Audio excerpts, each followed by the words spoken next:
Hello and welcome to this session. We are providing an introduction to ECG and blood test interpretation in pre-assessment. So looking at our learning objectives, we're going to cover 5 key areas to build this foundation. First, we're going to develop a systematic method for ECG interpretation, the 5-step method, which will allow you to recognize key abnormalities. But just to say, we don't have time to go into full depth and detail. This is a first layer. Next, we're going to be going through preoperative blood tests and looking at abnormalities and applying these to cases. So the ECG provides a visual representation of the heart's electrical activity. We're used to seeing our 12-lead configuration. This, as we all know, uses 10 electrodes, 4 placed on the limb, 6 placed on the chest, to capture electrical impulses from the different perspectives. We can see in this diagram here, each of these leads looks at the heart from a slightly different angle. So you might hear the term inferior, lateral, anterior. It's all in relation to where it's taking that electrical activity from the heart itself. When we put our ECG paper in, it moves at a standard speed of 25 millimeters per second. 1 small square represents 0.04 seconds, 40 milliseconds, and 5 small squares from 1 large square, which represents 0.2 seconds. This standardization allows accurate measurement of cardiac intervals and calculation of heart rate. A single cardiac cycle on an ECG consists of distinct components. First, we have the P wave. This represents atrial depolarization. This occurs when the sinoatrial node, this is the heart's natural pacemaker, fires an electrical impulse. It spreads through the atria, and the atrial muscle cells depolarize, and the muscles and the atria contract down. Then we have the PR interval after that, and that measures the conduction of this impulse from the atria to the ventricles, followed by the QRS complex, and that shows ventricular depolarization. Here, the electrical impulse has arrived at the ventricles through the conduction fibers, and the ventricle contracts.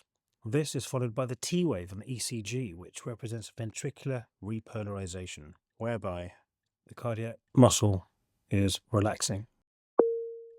This is our 5-step method where you apply when you look at an ECG in a patient pre-assessment, and you can immediately identify abnormalities to escalate to an anaesthetist. There are other things beyond this which we can save for another time, including the ST interval. The first step in rhythm analysis is determining the heart rate. We have tachycardia greater than 100 beats per minute and bradycardia less than 60 beats per minute. More often than not, our ECG machines will provide this reading. However, there's a quick method to calculate the heart rate. We take the number of large squares between each R wave and divide this by 300 to give the heart rate. So, for instance, 2 squares divided by 300 is 150 beats per minute. 3 squares, 100 beats per minute, and so forth. The second step, our rhythm regularity. We ask ourselves, is this ECG demonstrating a regular or irregular rhythm? A simple way to do this is the caliper method. Using a piece of paper, we just mark down the R wave intervals and we slide this across, and we see, is this consistent or is it irregular? Our third step involves assessing for the presence of P waves. There should be 1 P wave preceding each QRS complex with consistent morphology throughout the tracing. The fourth step measures the PR interval. So this is the time from when the P wave starts to when the QRS complex starts. Normal range is 0.12 to 0.2 seconds. That is 3 to 5 small squares. And again, this should remain constant. The final step is the QRS complex duration. We want to know, is this a narrow QRS complex measuring less than 0.12 seconds? Or is it greater than that, in which case we'd call this a wide QRS complex? This would indicate an underlying alteration of ventricular conduction. We will now apply this to 2 ECGs, beginning with the first one.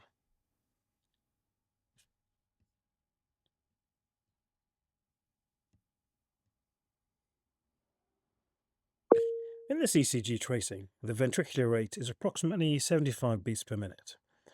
The rhythm is irregular, without discernible pattern, and P waves are absent throughout the tracing. Conclusion. These findings are consistent with atrial fibrillation, the absence of coordinated atrial activity and irregular ventricular response. This is not an uncommon ECG to see in pre-assessment, but if it is a first-time diagnosis, there are implications. These patients need to be risk stratified, and some of them need to be commenced on anticoagulation, which may be complex in the run-up to an operation, and certainly further workup is needed. And now, our next ECG.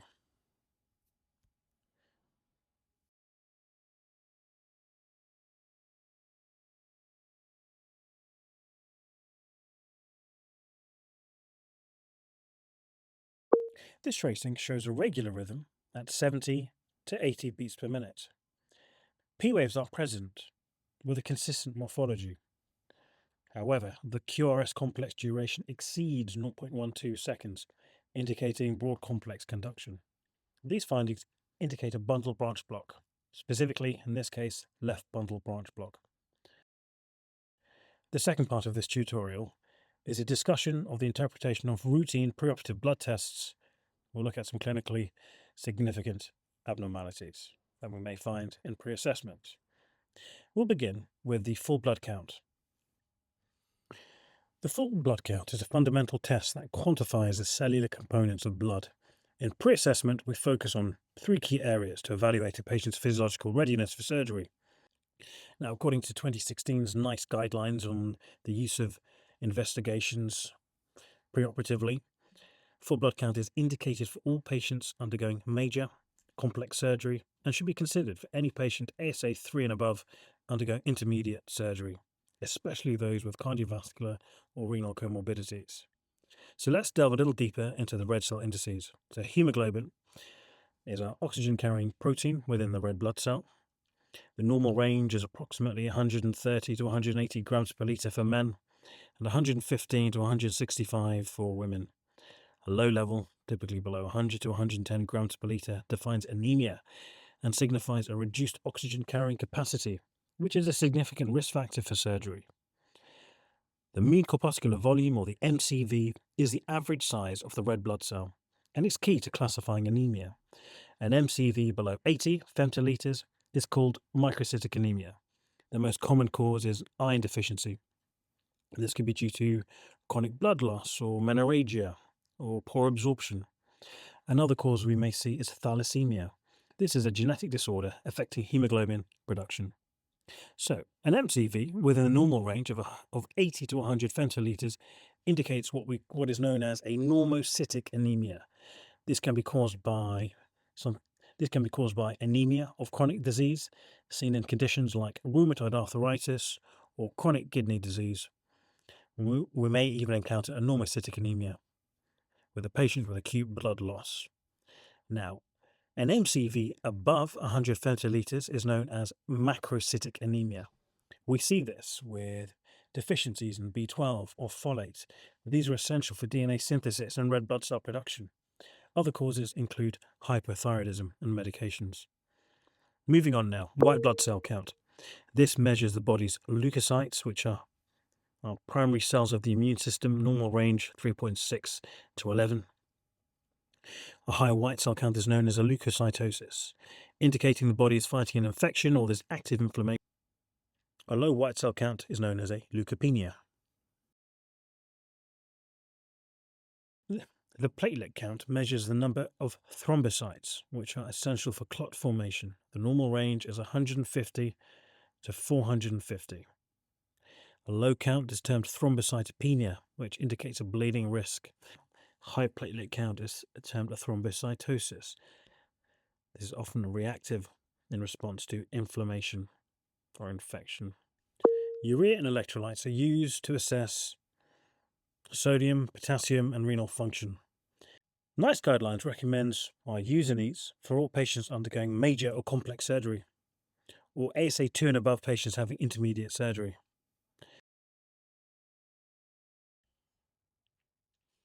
So let's now examine our key electrolytes in detail. We'll start with sodium.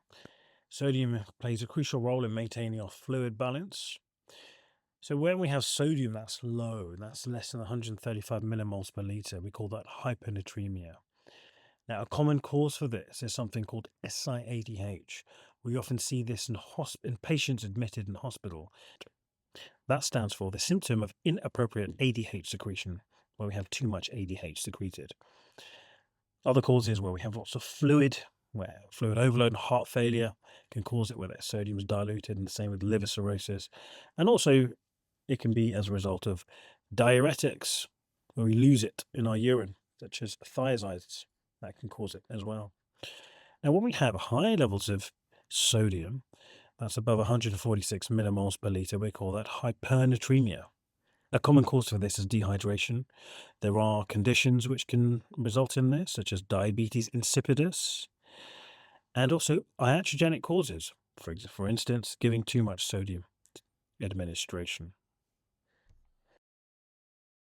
Hypokalemia is a level less than 3.5 millimoles per liter, and it increases the risk of cardiac arrhythmias, which could take place under an anesthetic. Common causes include losses from the gastrointestinal tract, such as diarrhea, vomiting, renal losses from the kidneys, or losses from medications such as diuretics. Hyperkalemia is a level above 5.5 millimoles per liter. This is a medical emergency, as it can lead to a fatal cardiac arrhythmia or even a cardiac arrest. So, causes for high potassium and hyperkalemia are renal failure. There are medications also, such as ACE inhibitors or potassium-sparing diuretics, which can also raise potassium, and tissue breakdown can release potassium into the bloodstream. Now, focusing on renal function, we can assess this through two markers, creatinine and urea. First, creatinine. It's crucial to understand what this value represents. So, creatinine is a waste product generated by normal muscle metabolism, and the amount produced is relatively constant for each individual based on their muscle mass. Our kidneys filter this waste from the blood and excrete it in the urine. So, the serum creatinine level is a direct reflection of our kidneys' filtering ability. If the kidney's ability is impaired, creatinine accumulates in the blood, leading to a higher serum reading.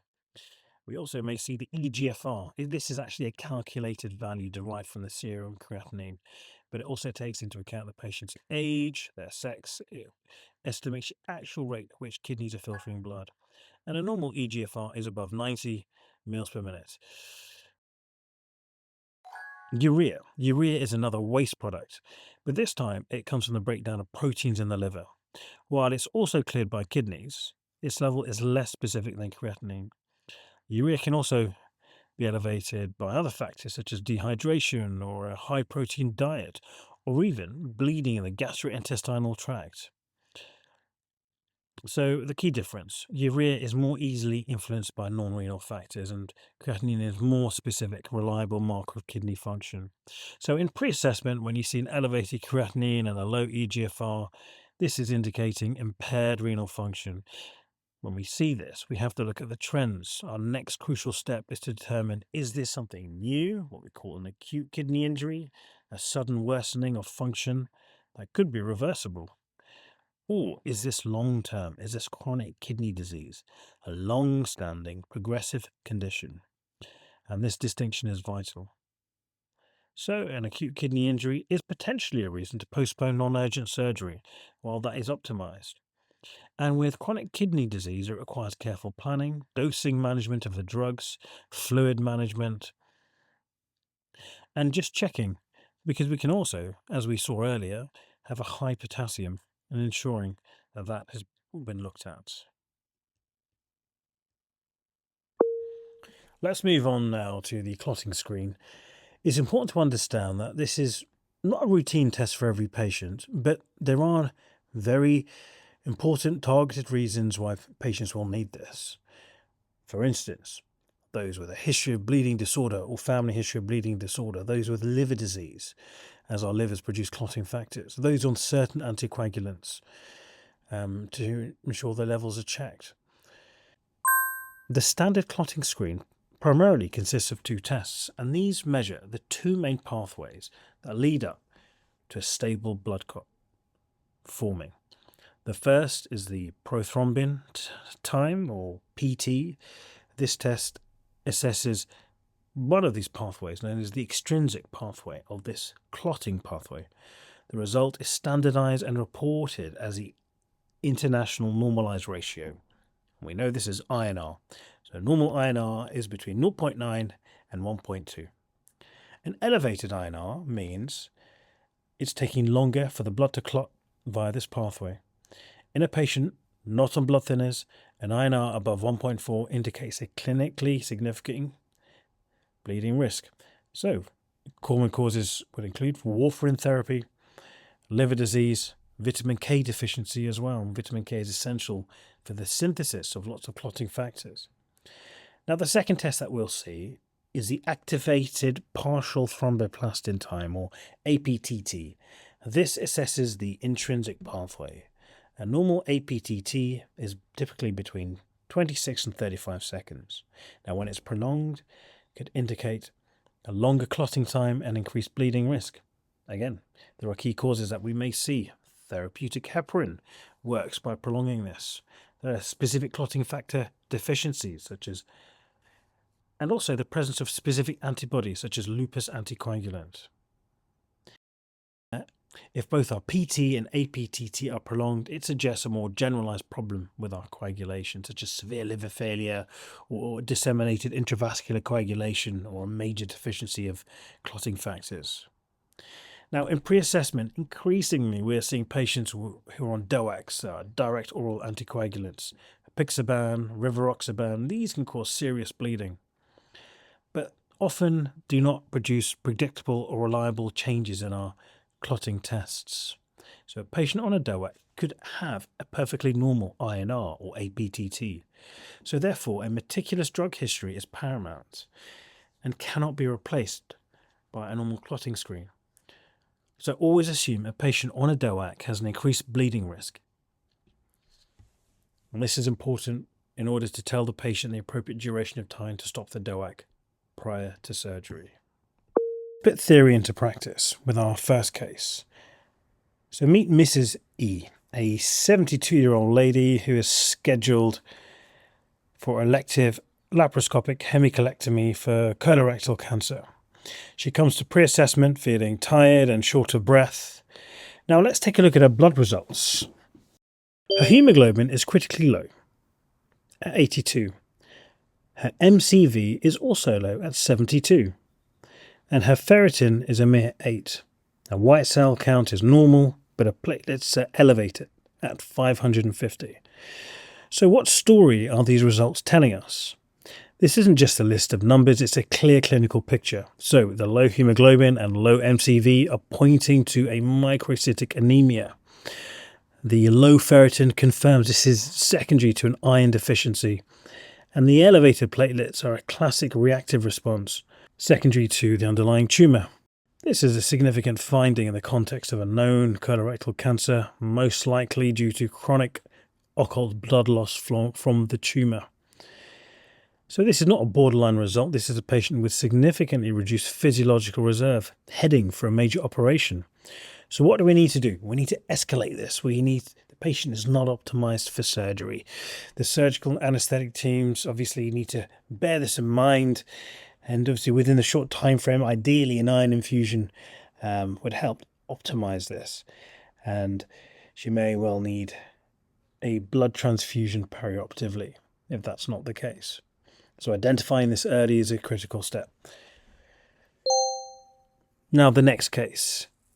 Mr. K is a 65-year-old man, booked for a left femoropopliteal bypass, a vascular procedure. He has a history of type 2 diabetes and high blood pressure. His blood results are as follows. We can see a hemoglobin of 98, which is low. His MCV is normal at 88. But the most striking result here, his urea is elevated at 18 and his creatinine is high at 180. His eGFR is low at 32. So interpreting this, the elevated urea and creatinine with a low eGFR are diagnostic of renal impairment. This gentleman with an eGFR 32 has chronic renal disease. It's not acute, it's chronic. In his case, it's actually stage 4, according to his EGFR. Now, the anemia he has is a normocytic anemia, and this is a well-known consequence of chronic kidney disease, often called renal anemia, because the failing kidneys, they don't produce enough of the hormone erythropoietin needed to signal the body to make red blood cells. So again, these blood results need to be reviewed in the context of someone having an anesthetic. The doses will be affected in someone with chronic renal failure, and the fluid management will be different as well, potentially, if the kidneys are not able to manage their fluid balance. His diabetes management will need a review, and of course we'll need a HbA1c to ensure there's adequate control. Thank you very much for listening. And if you have any questions, I'm happy for you to contact me via email or speak to me in clinic.